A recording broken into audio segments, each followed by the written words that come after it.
Thank you for joining us. My name is Michael Hoffpauir. I am Associate Director of the Lyceum Program and Clinical Assistant Professor of Political Science here at Clemson University. I welcome you on behalf of Dr. C. Bradley Thompson, Executive Director of the Clemson Institute for the Study of Capitalism, for a talk on Abraham Lincoln with Mr. Ralph Lerner entitled Reimagining, the Great Emancipator. The Clemson Institute for the Study of Capitalism and its Lyceum program are dedicated to the study of the moral, political, and economic foundations of a free society. The Lyceum program is a great books program that offers a scholarship to incoming students and a minor to current students of Clemson University. Our curriculum ranges from ancient political thought to modern political thought, to the American founding, to the political theory of capitalism. If you know a high school senior who would excel in our program, please encourage them to apply today. You can learn more about the Lyceum program by visiting our website at clemson.edu/lyceum. Now, today's talk is in honor of Constitution Day, which occurs later in the week on September 17th. It has been made possible with generous support from the Jack Miller Center. We thank the Jack Miller Center for helping us have conversations centered around the principles and institutions that make a free way of life possible. For more information on the Jack Miller Center, please visit jackmillercenter.org. Now, before we begin, I'd like to talk about the format of this afternoon's talk. After this brief introduction, Mr. Lerner will speak with us about Abraham Lincoln for a little bit, and then with the help of Lyceum scholar Will Galloway, we will turn to the audience for a question and answer session. Please do ask questions throughout the talk by typing them into the Q&A box, and we'll just get to them after the prepared remarks are delivered. Now, with that said and done, I'm very happy to be able to introduce Mr. Ralph Lerner. Mr. Lerner is Benjamin Franklin Professor Emeritus in the College and the Committee on Social Thought at the University of Chicago. He attended public school in Chicago, received his degrees in political science at the University of Chicago, and had a year of postgraduate study of medieval Hebrew at the University of Cambridge. He has served in the United States Army, and he has received fellowship awards from the Rockefeller Foundation and the National Humanities Center. He's the author of several articles, book chapters, and books, and to name a few, he is the author of The Founders' Constitution, which he co-edited with Philip B. Kurland, The Thinking Revolutionary, Principle and Practice in the New Republic, Revolutions Revisited, Two Faces of the Politics of Enlightenment, Maimonides' Empire of Light, Popular Enlightenment in an Age of Belief. One of my personal favorites, Playing the Fool, Subversive Laughter in Troubled Times. And most recently, he's the author of Naive Readings, Reveilles, Political and Philosophic. Thank you very much, Mr. Lerner, for joining us. It's great to have you with us this evening. Thank you very much, Mr. Hoffpauir.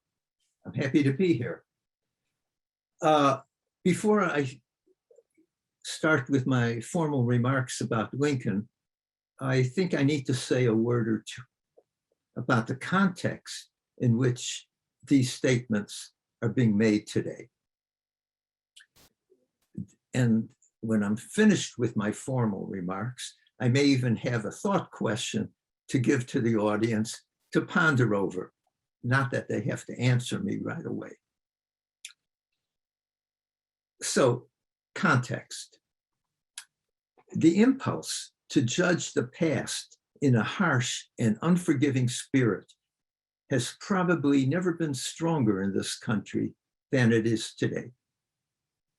Even more is this true as regards those individuals singled out in our national story, individuals whose achievements earlier generations of Americans chose to celebrate and commemorate.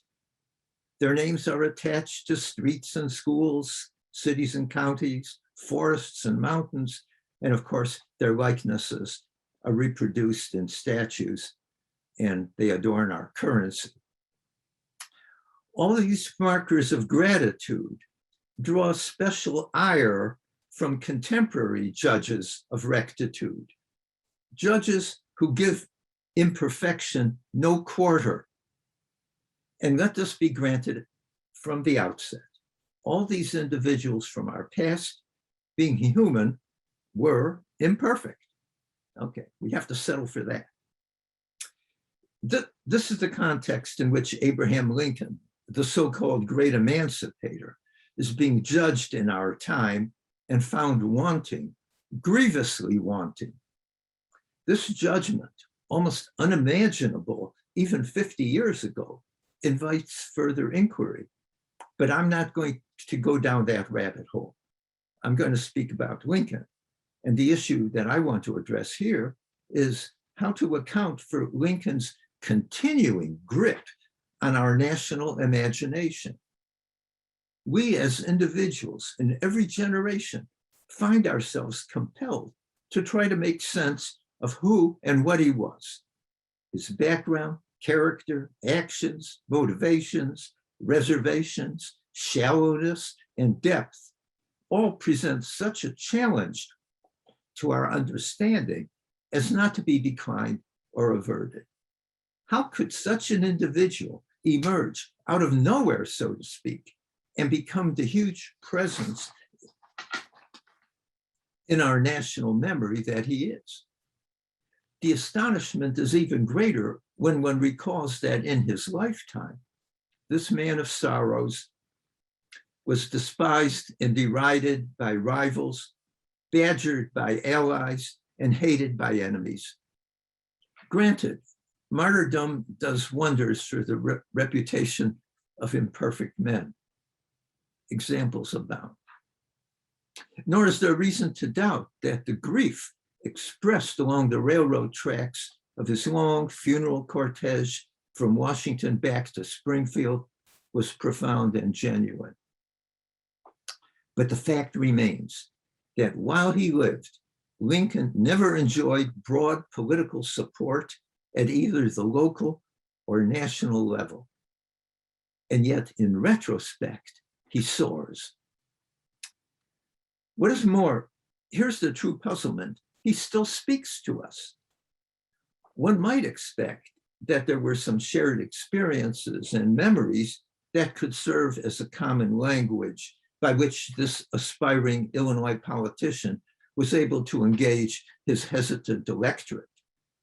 But today, in our time, in a country so obviously and utterly transformed by time and technology as to render the world of Lincoln's youth profoundly alien, where, if anywhere, are to be found those commonalities without which eras cannot speak to each other, and without which there could be no caring, no listening, no learning? Let us consider the deep personal needs that individuals seek to address when turning their thoughts to him. His story of self-discovery amid the most inauspicious circumstances is a story, properly told, that can still resonate with young men and women the world over. They yearn for something greater than the offerings of the impoverished world in which they are mired. They yearn for an avenue of escape, a model with more than a hint of possible grandeur. To such individuals, Lincoln's quandaries, failures, and successes continue to speak. He's ever near to all who ponder him. First part. An uncommon representative man. To begin at the beginning, can we reconstruct or reimagine the world out of which the young Lincoln came? In the overwhelmingly rural America of the first third of the 19th century, these were the true conditions and prospects of those streaming into its western edge. I'm talking about the pioneers on the frontier. Then, and for some time to come, pioneer life was truly solitary, poor, nasty, brutish, and short. Like so many others who pulled up their stakes and trekked westward, his ancestors tried, failed, and tried again to secure the prosperity and independence they thought they saw glistening on their horizon. They were not easily dismayed by their disappointments, by their failures. Those Americans transmuted defeat into evidence of an individual's persistence and determination. What mattered most is that you did succeed at last in pulling yourself up out of the dust. We can know a bit more, even from Lincoln's laconic accounts of his past. His namesake grandfather had been overtaken by stealth and murdered by an Indian while trying to clear out a space in Kentucky's wooded wilderness. His father, Thomas, was a man who, I'm going to quote a lot of Lincoln's words, and rather than say quote unquote, I'll just go like this. And maybe I better tell you when the quote ends. His father, Thomas, was a man who grew up literally without education. He'd been widowed by the early death of Abraham Lincoln's birth mother and proved a serial failure at farming in Kentucky, Indiana, and Illinois. There was not much more to add. The short and simple annals of the poor admitted of little elaboration and puffery. Yet from the little that Lincoln does say, and even more by his silences, he invites us to reconstruct the psychic world in which such a youth tried to discover and shape what he might yet become. Of signal importance was his realization that in the life he was leading, there was absolutely nothing to excite ambition for education. Thanks to his great size and physical strength, this young man with uncommon yearnings was able to hold his own against the boorishness of his contemporaries. But he had yet to escape from the path followed by his forebears, a way offering little better than a hard-scrabble lifetime of back-breaking toil. As Lincoln was becoming aware of his uncommonness, he had to decide on how he was going to present himself to others. This much is clear. His singularity was not a bold claim that he nailed to the prow of his ambition. If anything, he sought to minimize features of his background, upbringing, and expectations that would set him apart from other ordinary Americans. He was one of them and made sure that they saw that. This public persona, at once genuine and assiduously cultivated, expressed itself in a lifelong trait, Lincoln's amalgam of relentless ambition with his repeated expectation of disappointment. In the eyes of that public of ordinary folk from whom young Lincoln sought at first recognition and then their votes, he was literally a representative man. His bearing, manner, and concerns were theirs. And even later, when his thoughts ran much deeper and his preoccupations veered away from the ordinary, even when he had become a well-remunerated railway lawyer, he took care to maintain and strengthen that bond of familiarity and commonness. The honesty of Honest Abe consisted in no small part in his artful recourse to the language, humor, and accents of his youth. His judicious use of pretense made Lincoln a formidable political opponent. Stephen A. Douglas knew that well enough going into the debates of 1858, having long before taken Lincoln's measure. But for all that, there was no pretentiousness in the man.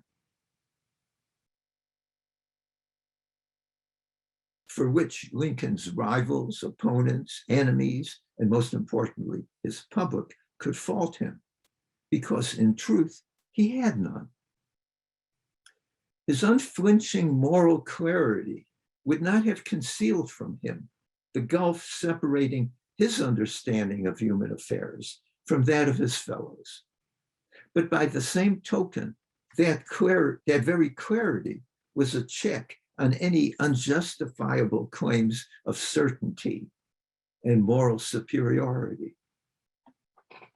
In calling from Cincinnati across the Ohio River to white Kentuckians and Southerners on the other side, it's a rhetorical ploy. He's pretending. Lincoln eschewed anything smacking of the abolitionists' righteousness. Quote, "We mean to remember that you are as good as we, that there's no difference between us other than the difference of circumstances." From the beginning of his political career through to the magnanimous heights of the second inaugural address, he steered clear of presuming to judge the Southern people. "I surely will not blame them for not doing what I should not know how to do myself." He was prepared to, these are his words, "bite my lip and keep quiet for the sake of a larger cause."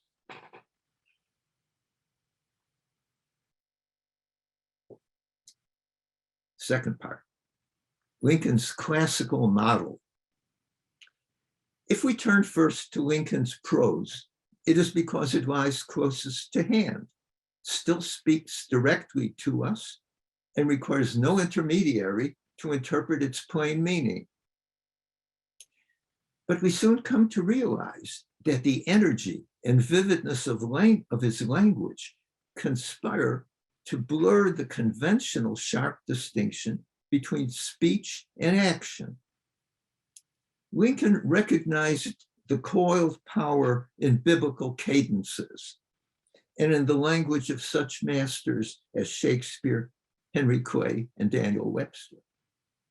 He aspired to do no less and study how best to wield words to effect his desired outcomes. Skills honed when trying to persuade juries in county courthouses were ready to be deployed on a greater and far more consequential stage. Lincoln's actions and words illuminate each other. His tactics in speech and in deed are of a piece. He showed an astonishing adeptness in camouflaging his use of the very elements that he was urging his audience to abandon. Three early examples. In 1838, he warned that the unbridled play of passion in American life was jeopardizing the continued existence of our political institutions.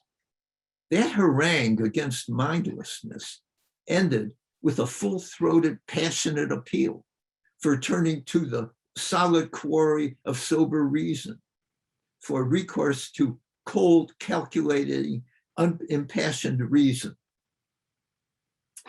Mouth and feet are going in different directions. In 1842, addressing the local temperance society, he delivered a scathing critique of the failed methods of that reform movement, their denunciations of drunkards from a position of haughty moral superiority. He presented that critique as bearing on something reformers used to do. Now they know, or is it that now they should know better? Quote, "A drop of honey catches more flies than a gallon of gall. So with men." In 1852, in his lavish eulogy praising Henry Clay, Lincoln spoke of the long enduring spell with which the souls of men were bound to him as a miracle. Clay's was a rare kind of eloquence, arising from his sincerity and conviction in the justice of his cause. No less important was the great orator's focus. All his efforts were made for practical effect.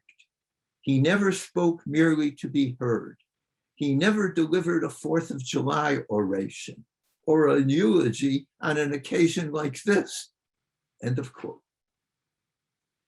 Lincoln drew attention to the gulf between what he called his beau ideal of a statesman practiced and what he himself was doing at that very moment.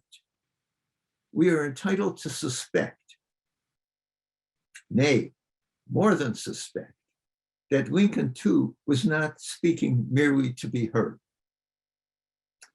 One might well wonder what practical effect Lincoln might have had in mind in delivering that eulogy in 1852. By his own accounts, he was preoccupied at that time with his activities as a very busy lawyer. I was losing interest in politics, unquote. His profession, he says now, speaking of himself in the third person, had almost superseded the thought of politics in his mind, end of quote. Almost, but not entirely. 2 years later, thoughts and concerns that had lain dormant became all-consuming. When Douglas's Kansas-Nebraska Act was passed in 1854, it effectively repealed the restrictions on slavery's expansion that had been embedded in the Missouri Compromise of 1820. That passage, Lincoln said, aroused him as he had never been before, and with good cause. For in Lincoln's understanding of the founder's state of mind, the institution of slavery was regarded by all, Northerners and Southerners alike, as an evil, albeit one that could not be wished away. Cutting off the slave trade and encouraging owners to voluntarily emancipate their slaves, those things would help, but not suffice to purge the country of this evil. What mattered most was assuring that slavery not be allowed to expand further into virgin territories. Only then might the public rest once again in the belief that slavery was in the course of ultimate extinction. Here was one of the great moral challenges of the age, arguably the greatest. And contrary to Stephen Douglas's professed indifference, this challenge could not be sidestepped by reducing all to a calculation of self-interest. Quote, "The plainest print cannot be read through a gold eagle." I better explain, since we went off the gold standard some time ago. This is a $5 gold coin. Okay. You can't read the plainest print through it. In re-entering the political arena, Lincoln brought not only his moral compass, but a well-considered mode of combat, patterned after that of the Roman general and consul Quintus Fabius Maximus Cunctator. The last word, cunctator, means the delayer. Like that ancient model, Lincoln rejected launching frontal attacks on fortified positions. He was keenly aware of the continuing struggle between pecuniary interest and moral principle. And yet he firmly believed that the times called with the greatest urgency for nothing less. Nowhere is Lincoln's Fabian mindset better seen than in his lifelong engagement with American Negro chattel slavery. A common complaint lodged against Lincoln was his hesitancy. Sometime, as a would-be suitor, he really didn't know his mind and was rightly embarrassed by his comic indecisiveness. It doesn't come out looking good in that. Most often, however, acting as a politician and as a president and a commander-in-chief, his reluctance to act promptly and decisively reflected his acute awareness of how much was still not known of unforeseen and possibly unforeseeable consequences, and of the patience needed to persuade the persuadable. These considerations do much to explain his hesitancy, caution, feints, and reversals.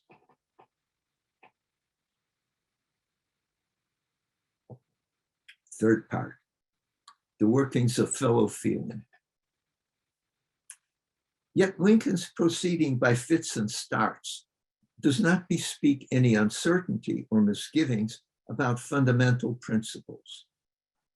From his first encounters with the realities of slavery, he had a firm and lasting understanding that the institution was founded on both injustice and bad policy. He put that judgment into the public record. To a longtime friend, he could put it more feelingly. This is a letter written 14 years after the event that he's describing. Recalling the spectacle on a tedious river steamboat voyage of 10 or a dozen slaves shackled together with irons, he recalled his reaction as well. That sight was a continual torment to me. He could speak of the great body of the Northern people, himself most definitely included, being compelled to, quote, crucify their feelings in order to maintain their loyalty to the Constitution and the Union. Lincoln's contemporary account of that haunting spectacle, the letter that he wrote 14 years earlier about that very sight, which is sort of burned in his memory, was coldly clinical in describing exactly how those slaves were chained together. But at the same time, and this is a point that's easily missed or slighted, more vivid in revealing his own capacity to enter into the concealed feelings of fellow human beings.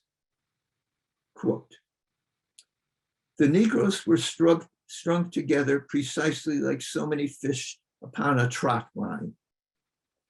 In this condition, they were being separated forever from the scenes of their childhood, their friends, their fathers and mothers, brothers and sisters, and many of them from their wives and children, and going into perpetual slavery, where the lash of the master is proverbially more ruthless and unrelenting than any other where. And yet, amid all these distressing circumstances, as we would think them, they were the most cheerful and apparently happy creatures on board. Those who tried to track Lincoln's changing views of the place of Black people in white society are quick to situate his words and beliefs in the context of the fractured public opinion of his time. Lincoln, of all people, did not need to be made aware of the decisive importance of public opinion, but he was not its captive. He was sensitive to its changes and attentive to trying to mold and even direct it. It's undeniable that the rearing of this backwoods rustic had ill prepared him for the tumultuous spectacle of the city and international entrepot of New Orleans. There were sights there to astonish and later to ponder. Abraham Lincoln had much to learn, and being of a meditative and analytic cast of mind, even before he had studied Euclid, the wider his horizon spread, the deeper were his efforts to make sense of it all. From this perspective, What is most interesting and revealing about Lincoln's changing opinions is not the extent to which they track common opinion, where all or most know or believe at any moment, but where Lincoln goes his own way. What has been said of a great painter may aptly be said of him. His great gift is revealed not only in what he put into his work, but also in what he left out. To repeat, Lincoln's checkered record with respect to slavery lies open to judgment. He blew hot and cold over colonization, the physical removal of emancipated Blacks from the territorial United States. He supported a snail-paced program of gradual, very gradual compensated emancipation. Quote, the change this proposal contemplates would come gently as the dews of heaven, not rending or wrecking anything. Lincoln begged and beseeched slaveholding states to take up this offer. There were many prudential reasons for their doing so. But Lincoln was impelled by something deeper and rarer. He felt in his heart the humanity of the Negro slave. This ability to put himself in another's place manifested itself early on and never left him. Quote, the most dumb and stupid slave that ever toiled for a master does constantly know that he is wronged. Lincoln underlined that, no. Slavery is robbery. More generally, Lincoln insisted that our feelings, our native sense of justice and natural sympathy, compel most of us, Northerners as well as Southerners, to recognize in some fashion the humanity in the Negro. Speak truth to yourself. Quote, you still cannot repeal human nature. It still will be the abundance of man's heart that slavery extension is wrong. And out of the abundance of his heart, his mouth will continue to speak. End of quote. Accordingly, those who fight for their right to carry slavery to ever new territories, or for that matter, why not into the Caribbean, to Cuba and Mexico? They're waiting for us. Fight for their right to carry slavery to ever new territories are obliged in following the logical consequences of the Dred Scott decision to proceed in dehumanizing the Negro until they have extinguished his soul. End of quote. This unfeigned sense of fellow feeling freed Lincoln to speak his mind without camouflaging inconvenient facts. In trying to enlist the efforts of Black leaders to promote his plans to settle emancipated slaves in overseas colonies, Lincoln could speak his mind plainly and forthrightly. Quote, your race are suffering, in my judgment, the greatest wrong inflicted on any people. And at the same time, he insisted, as a matter of fact, that on this broad continent, not a single man of your race is made the equal of a single man of ours. He had no illusions that the extirpation of slavery might occur in his lifetime. It certainly did not turn on his electoral success.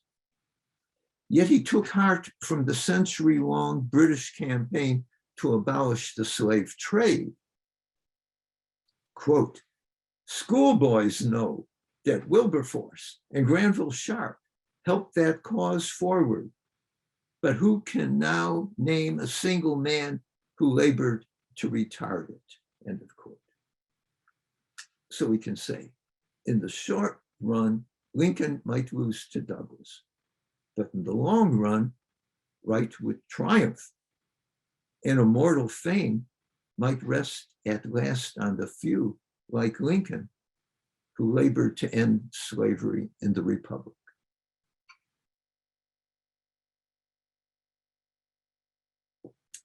4.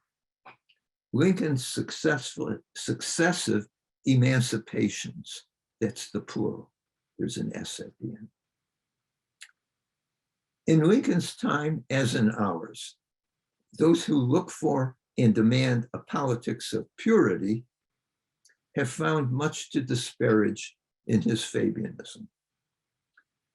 Lincoln's constitutional scruples had kept him from dealing the institution of slavery their much anticipated decisive death blow.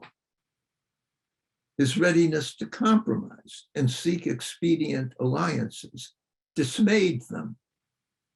His explicit distinction between the urgent and the important, given classic formulation in his 1862 reply to Horace Greeley's Prayer of the 20 Millions, a wonderful letter. And his strict adherence to that principle of action was nothing they could admire. Purists were impatient with his patience. There was no mistaking the president's priorities.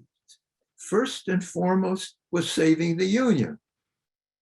That urgent task was close to overwhelming all the participants in what would prove to be the bloodiest post-Napoleonic war of the 19th century. Dealing with the future of slavery and of the many millions of Blacks already in the United States would, for now, have to take a second place. And yet the two challenges were inseparable in thought and action. A union saved had to be a union in which the spirit of '76 had been revived and restored. After decades of denial and disparagement by defenders of the peculiar institution, the moral perspective of the men who made our revolution had to be recovered. In Lincoln's account, those iron men, that's what he called them, slave owners and not slaveholders alike, saw slavery as a cancer that could not be extirpated at once, but could and should be kept from spreading. Here's a great 2 sentences of his. If we do this, we shall not only have saved the Union, we shall have so saved it as to make and to keep it forever worthy of the saving. We shall have so saved it that the succeeding millions of free, happy people the world over shall rise up and call us blessed to the latest generations. Nor could one postpone some hard thinking about the future of the estimated 500,000 Blacks who were streaming through Northern Army lines as those forces moved deeper into the South. Here too, Lincoln had to think and rethink what policies were desirable and feasible. In words that reveal how little he believed that Blacks, free or freed, had a future in the land of their birth, he recommended colonization to a Black delegation in terms that confirm he was indeed the white man's president. Here were our white men cutting one another's throats in a war whose basis was the institution of slavery and the colored race.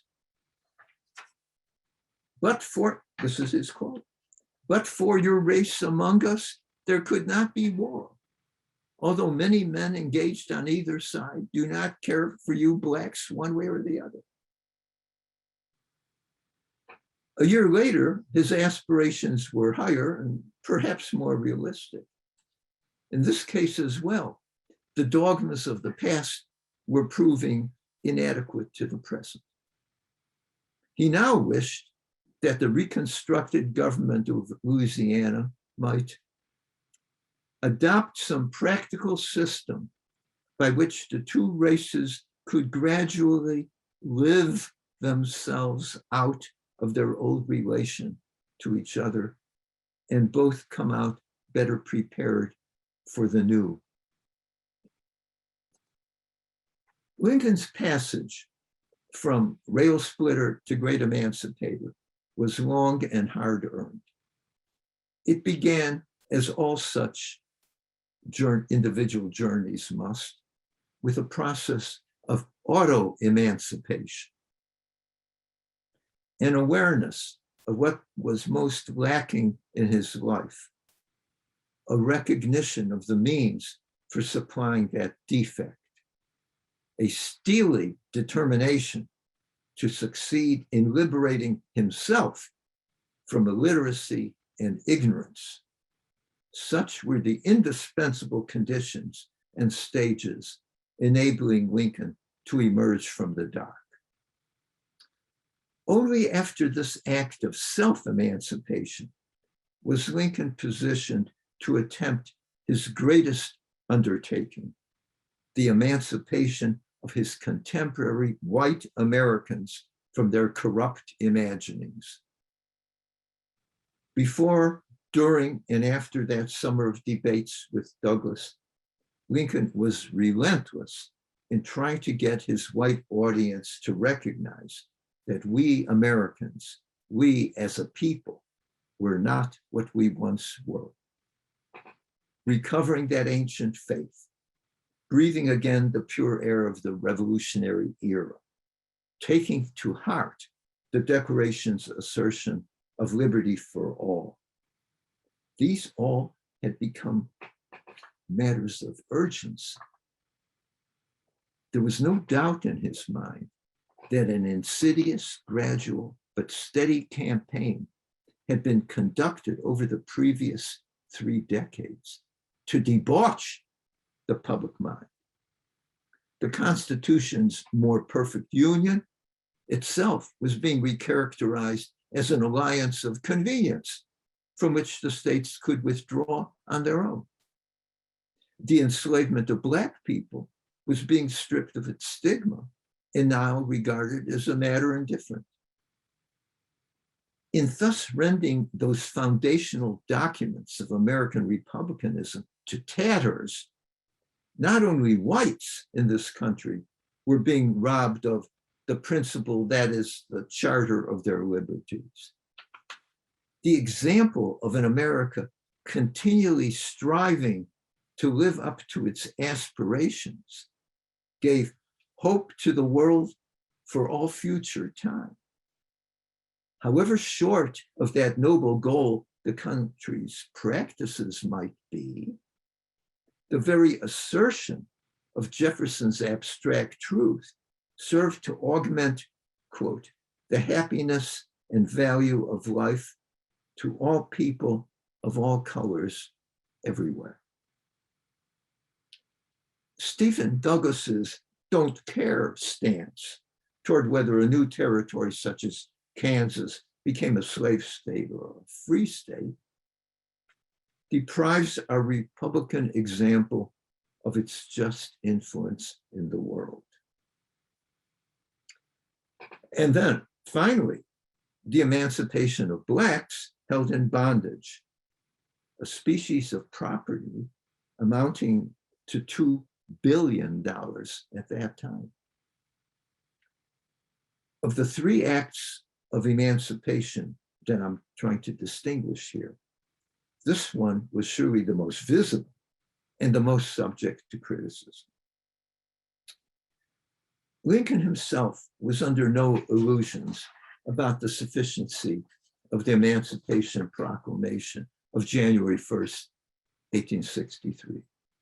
It was but a death knell announcing what came later after his assassination, the 13th Amendment.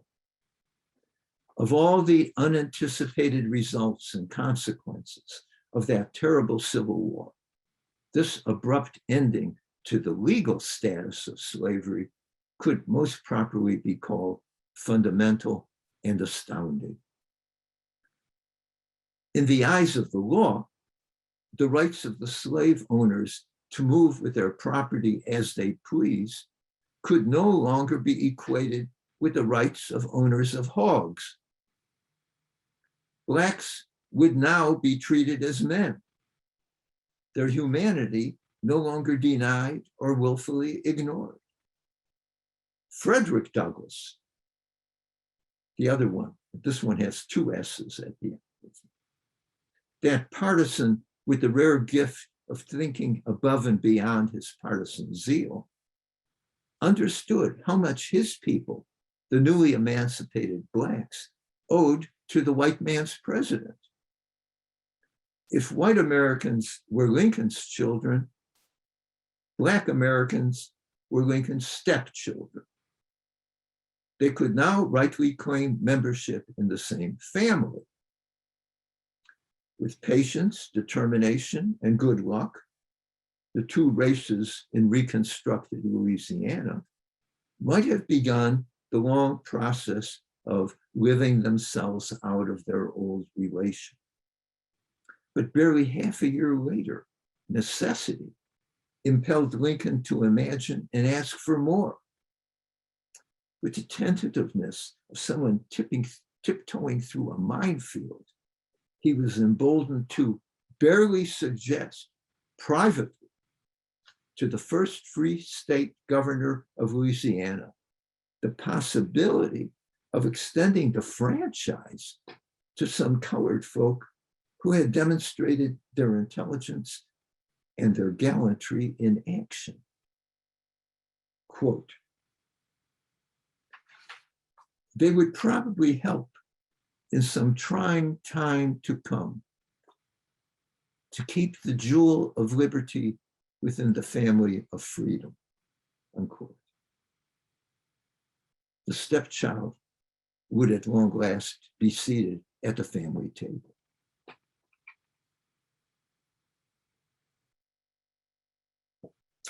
Five, the staying power of a great vision. The abiding interest in Abraham Lincoln is unlikely to fade anytime soon. I guess that's my hunch and my hope. Notwithstanding the criticism from those who faulted him for overreaching as a wartime president, and from those who faulted him for failing to pursue the abolitionist agenda with greater vigor, he remains a central point of reference.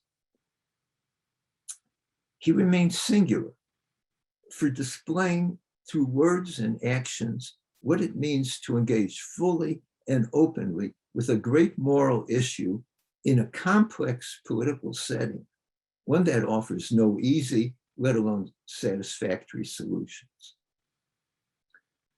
Nor is that all that draws us back to Lincoln again and again as an object worthy of reconsideration and reevaluation. There's the man himself.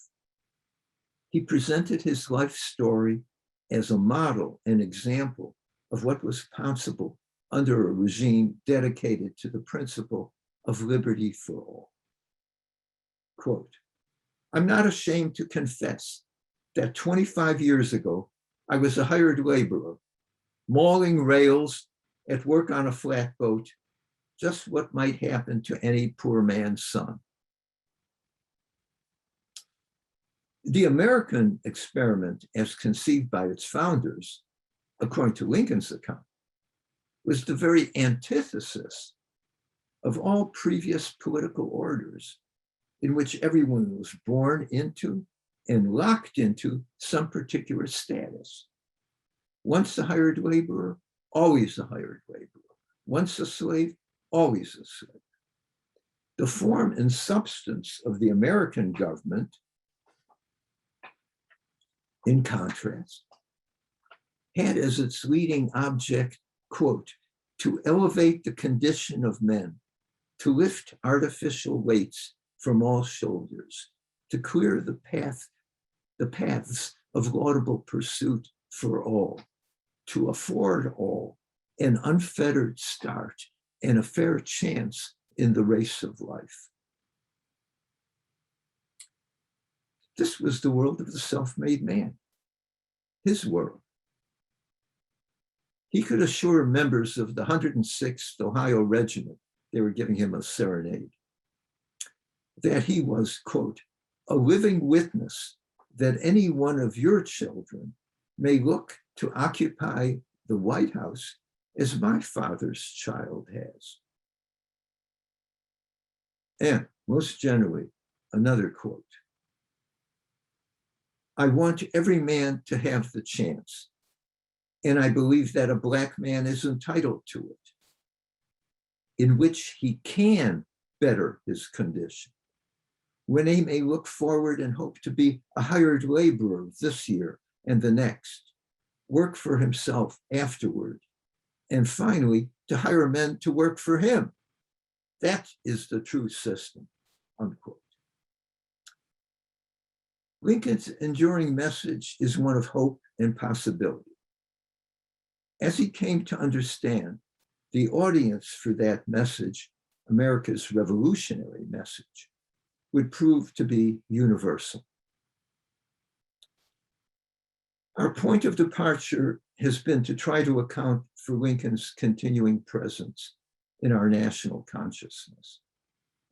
We are prompted to wonder how such an individual, and an imperfect one at that, shaped himself to the extent that he could then go on to shape the sentiments of his countrymen. His moral vision was clear. His mode of acting was deliberate and patient. And the example of his own rise from obscurity and poverty served him to show the truth and relevance of the axioms of a free society as enunciated in the Declaration of Independence. If Jefferson's abstract truth was indeed applicable to all men at all times, then Lincoln's greatest effort was to make sure we never forget them. That's the end of my formal remark. And I wanted to leave you, before I try to address the questions you may have in mind, with this question to ponder. Do we still need heroes? Why? Can we learn something about their utility or even their necessity? Can we learn when to, or how to keep hold of them and when to let go of them? I don't have any answers to that. You'll have to work it out. That's it. Thank you. Thank you very much, Mr. Lerner. Thank you. Now we're going to turn tonight's talk over to the question and answer portion. We're going to be joined by Will Galloway. Will is a senior here at Clemson University. He's a Lyceum scholar, and he's going to take over. So we've had a couple of questions already come in from the audience. If you have any more questions, please type them in the Q&A box and we'll get to them. Will? Mr. Lerner, thank you for being with us today. So the first question we have is one that, in light of what you just asked us to consider, I think is very important for us to hear your thoughts on. Why do we need heroes? Do we still need them? Will we always need them? Isn't there something unequal and perhaps even illiberal about heroes? And does this render our relationship with them more often than not somewhat tenuous? Somewhat what? Tenuous. Well, there's distance. I mean, there are more than a few megalomaniacs wandering around the world today. They're quite visible in political life. Yeah, we don't especially honor the ordinary. We recognize and admire the extraordinary. And the question that I posed, without pretending to know the answer, I'm throwing it back to you and all the rest of those who are listening in, is that it's undeniable that Lincoln did something rare. He achieved a great good at a terrific price. And whether that great good could have been achieved otherwise with less terrible cost, we can't know. But I think it would be very hard to imagine, and certainly to assert, that slavery would have been extirpated as it was without Lincoln being where he was. That was an enormous gain for this country. As I say, at a terrific price. And the price may not even be fully paid even yet. But can you envision a world in which the seceded states of the Confederacy remained a separate nation with absolutely no political pressure to ever abolish slavery in their midst, and with an enormous incentive to extend it wherever they could, into Mexico, Cuba, what have you? What a curse that would have been for all concerned. So he did something immense. But we have, it's the old story. We look at the past, and in our impatience, we refuse to recognize it's a foreign country. I mean, in some of our huffier moments, maybe we could contemplate how later generations will view this one. I mean, they might be astonished by whatever, the moral blindness, the self-servingness, or whatever, or the brilliance of this age. We can't know. So in looking at actors in the past, we're not going to have saints. We're going to have people who are really, in a way, stuck on their times. And then occasionally there will be people who, for reasons very hard to understand, develop enough, what can I say, escape velocity to rise way above their times in ordinary thinking. That's not much of an answer, but it was long enough. Thank you very much. I have one more question for you, and then we're going to turn to some from the audience. In his Lyceum address, Lincoln speaks of ambitious human beings who are of the family of the lion or the tribe of the eagle. And he warns us about these sorts of human beings. To what extent did ambition play a role in Lincoln's greatness? And do you think he recognized himself to be belonging to this family of the lion or the tribe of the eagle? My short answer would be yes. Yes. Yes. He saw it as a danger. And hence he was thinking of institutional barriers, like treating the Constitution and the laws of the age as sacred, not to be wiped aside thoughtlessly out of present convenience, and so on. He thought that the very built-in brakes, B-R-A-K-E-S, in our political system would keep us from going off the deep end, especially when tempted or urged to do so by demagogues. I mean, people in your program are reading Thucydides, I suppose. Other ancient texts, the presence of demagogues in democracies was notorious and led almost uniformly to their ruination. Yeah, I mean, something like that is in the back of Benjamin Franklin's alleged retort after the Constitutional Convention, when some woman asked him, "Well, doctor, what if we got a republic or a monarchy?" And he said, "A republic, if you can keep it." The track record of the republics was very poor. So Lincoln is reflecting that.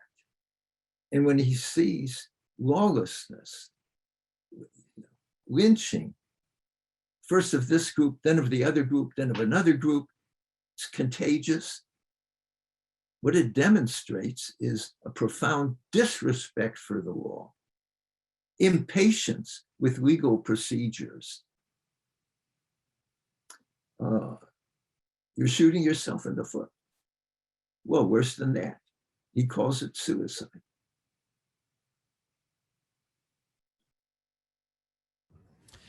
Thank you. The next question is from Professor Thomas, who asks, apart from Henry Clay, what authors or statesmen were most important in forming Lincoln's political judgment?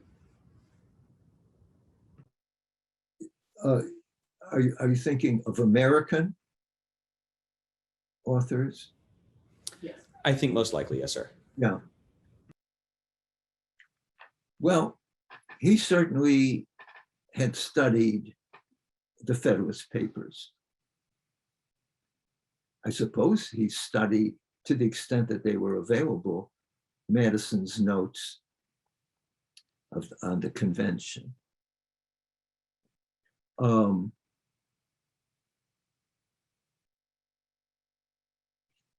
He certainly studied John Marshall's opinions. And he read what he could of Hamilton, Jefferson. You might say the standard library. And he gave the experience of those readings his own special gloss, Gloss. I'm not about to maintain that Lincoln's interpretation of Jefferson is one that Jefferson would have been totally happy with. Jefferson said many things. He wrote very easily, and hence things don't always fit together. But yes, you might say the American canon, political canon. Lincoln absorbed that. Yeah. Thank you. Our next question is from Mr. Thompson, who asks, would you please comment on Lincoln's relationship with the abolitionists, particularly in light of the following 1865 comment by Lincoln, I have only been an instrument. The logic and moral power of Garrison, the anti-slavery people of the country and the army have done all. And then second, from the following comment by William Lloyd Garrison, of one thing I feel sure, either he became a Garrisonian abolitionist or I have become a Lincoln emancipationist. For I know that we blend, like kindred drops into one. Say the last sentence, for I know that what? For I know that we blend, like kindred drops into one. Yeah.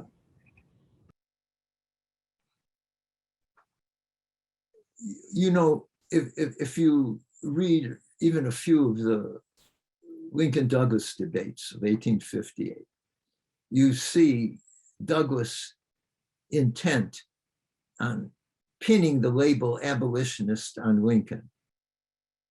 And Lincoln doing his darndest to avoid that. You don't win votes in Southern Illinois by proclaiming abolitionist doctrine. Lincoln shares the abolitionist goal, which is to say to put an end to this curse, the enslavement of Black people. He shares that. But his mode of going about it, his timetable, you might say, is vastly different. I quoted those remarks where he refrains from blaming Southerners for what they have in the way of the institution of slavery. There's no moral superiority there. It's a curse, but you have to deal with it as best you can, given the massive fact of its presence. The abolitionists, and let's take the extreme case, John Brown,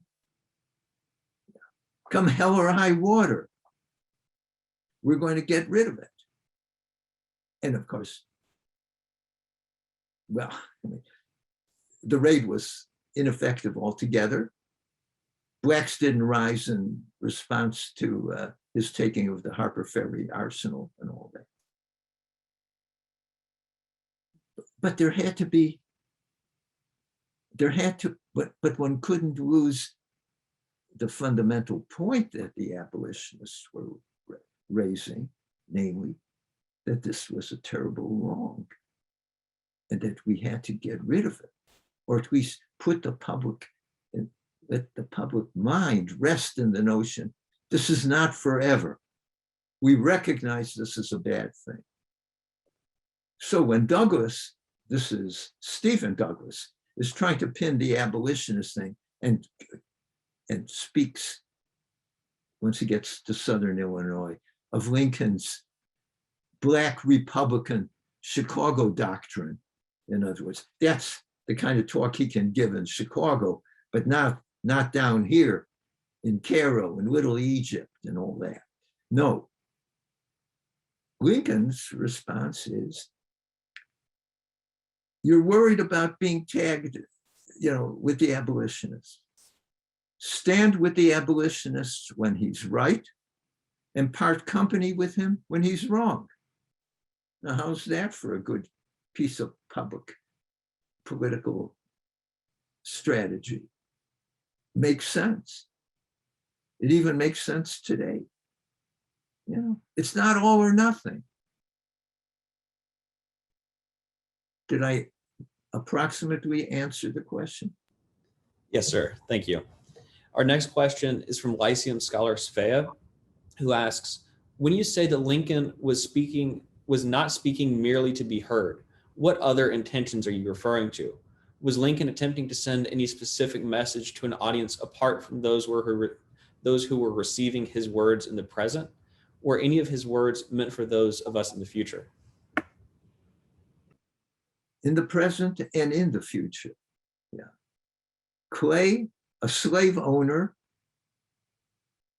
opposed slavery all his life, and he was called out for it again and again. Why don't you free all your slaves and so on? And his response was not to instantly get rid of all of his property and impoverish himself and just send these people off. Where would they go? And so on. No. He dealt with the situation.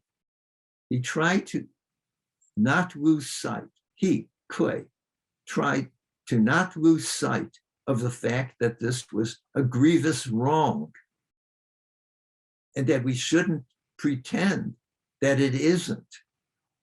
And we should bear in mind every opportunity that we can find to mitigate and ultimately eliminate it. Well, you can say from the standpoint of the slave on this plantation, that's a very long timeline, yeah. But nonetheless, not to pretend that it's indifferent. What's in it for me? If it turns out that you can raise slaves in the seaboard states where the land is already played out, they can't raise cotton, stuff like that there anymore. They can raise slaves. They can breed slaves and sell them to a new market. And Lincoln maintained, why would anyone free a slave if he can send it, for example, to Kansas for $1,500 and the rise? And more than a century later, taking advantage of IBM cards and digitizing auction records, two historians found out, do you know what? You got a very good return on raising slaves compared to other alternative modes of investment. So that would never get you out of it. Once you deny or utterly camouflage or conceal the moral issue involved here, you're lost. Then it's here forever. I'll keep on doing this until such point as I have a better investment opportunity. Well, you've lost your soul. And so Lincoln is saying, look, that's not what they thought back then. And you're taking the founders' name in vain when you pretend that that's what they thought about slavery. You're not, you're doing wholesale injustice to the original intent and idea of the United States of America. If you're presuming that the Declaration of Independence has anything to do with it. If it's just an announcement to Dutch bankers that we're in business for a loan, then, it's nothing. Our next question is from Lyceum scholar Abigail. Do you believe that the situation of Lincoln's birth was not only helpful, but actually necessary? In other words, would it indeed have been a malignity of fortune for Lincoln to not have been born and reared in the, quote, hard condition, end quote, that Douglas discusses? That he wouldn't have been Lincoln in some sense? Is that the drift of the... So, yes, sir.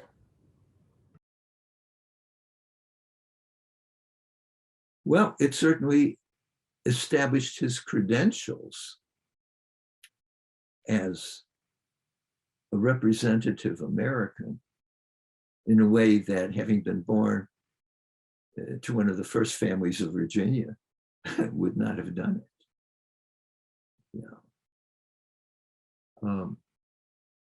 I don't know.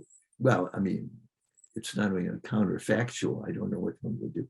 Well, I mean, if I'd been born a prince, well, then I'd have all that great Renaissance art. Yeah, I mean, that's Lincoln came to see what he was and what he might be.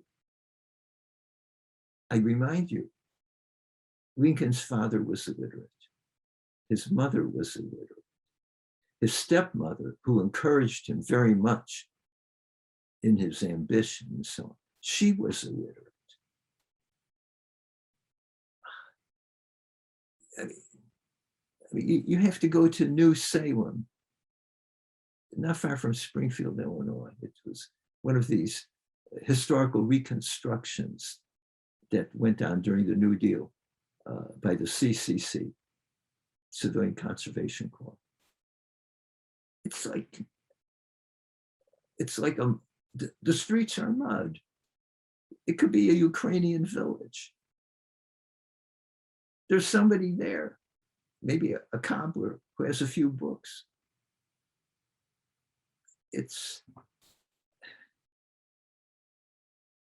mean, there's almost nothing there that would encourage you to say, I really have to do something with myself. And not by becoming a serial murderer or something like that to make my reputation. I have to do something. I want to rise out of this. I can think of any number of people in slums here, anywhere in the world, some individual young man or young woman. They look about them and this is not, they can't see that. It's the end all and be all of their lives. They want to make a mark. They want to leave a better world and with a name, their name attached to it. So would Lincoln have been different if he'd been raised in Concord, Mass. Or Williamsburg? Yeah, for sure. But it would have been harder to love him. Thank you. So our next question is from a special guest. It's actually my grandfather. Harvey asks, to me, Lincoln's greatest strength was his humility. What do you think his greatest strength was and why?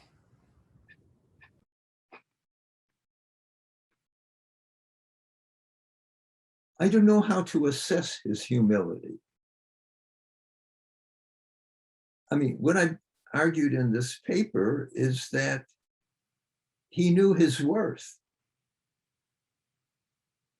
So whereas I insisted that he had no pretentiousness, he didn't put on airs. Look at me. None of that. But insofar as he took a true assessment of what he had made himself to be, I think he had reason to be proud.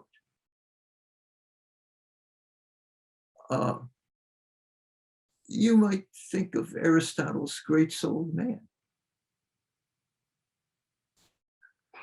But as the war dragged on, he spoke more and more of necessity, and even denied that he had any active role in choosing path A over path B, which is manifestly false.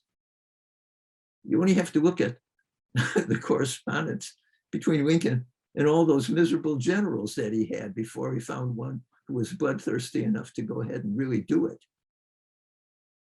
I mean, he's got choices and he makes them, and he makes mistakes and then he learns from them. So yeah,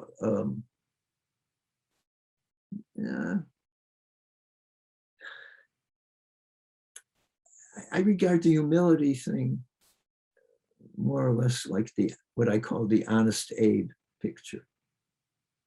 He knows what he's doing. Is that hypocrisy, and hence to be condemned as inauthentic? Well, it depends on what your understanding of political life demands. Thank you. Our last question is from another audience member who asks, if you could recommend just one or two speeches or letters or other writings by Lincoln for students to read, what would you recommend?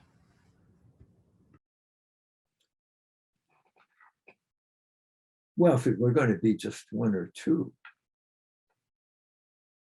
what most, I mean, in a way, that's a softball question. The Gettysburg Address and the second inaugural. I mean, there are other wonderful speeches and reflections, notes that he wrote to himself and so on. If you got the 2-volume, I don't get a commission for saying this. If you got the 2-volume Library of America, Lincoln,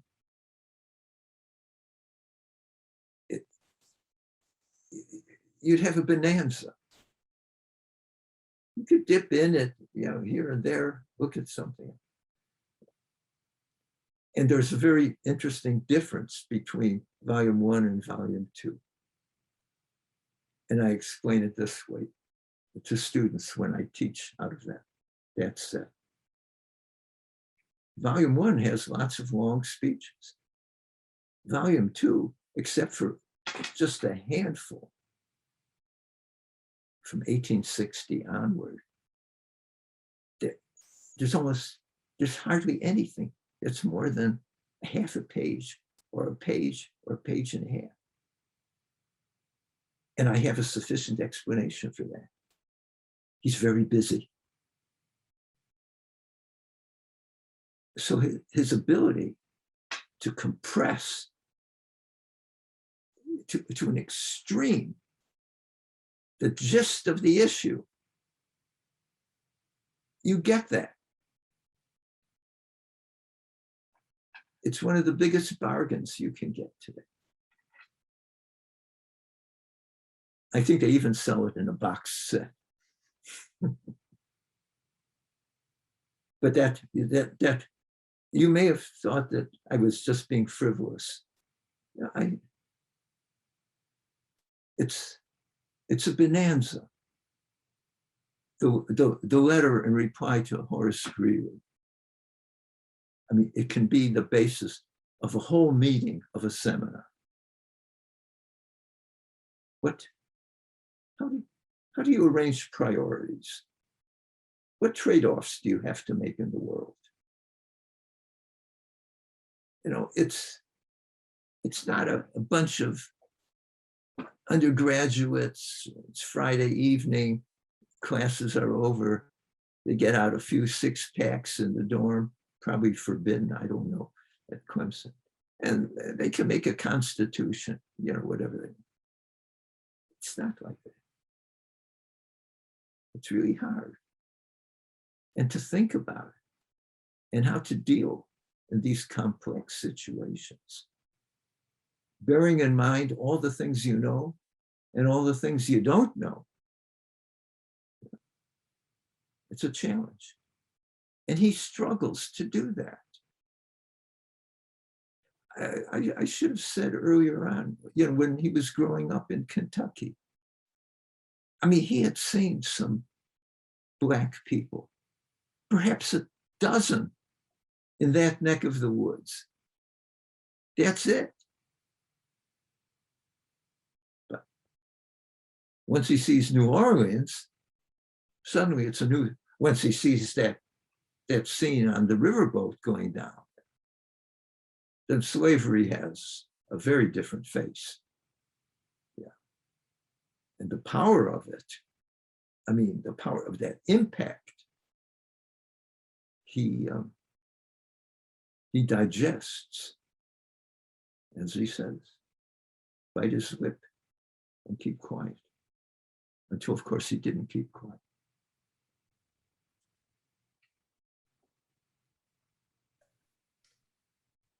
Professor Lerner, thank you very much for spending this time with us this evening. We've gone long, and we had several more questions to get to, but we've already gone quite long, and I just want to thank all of the audience members for submitting their questions.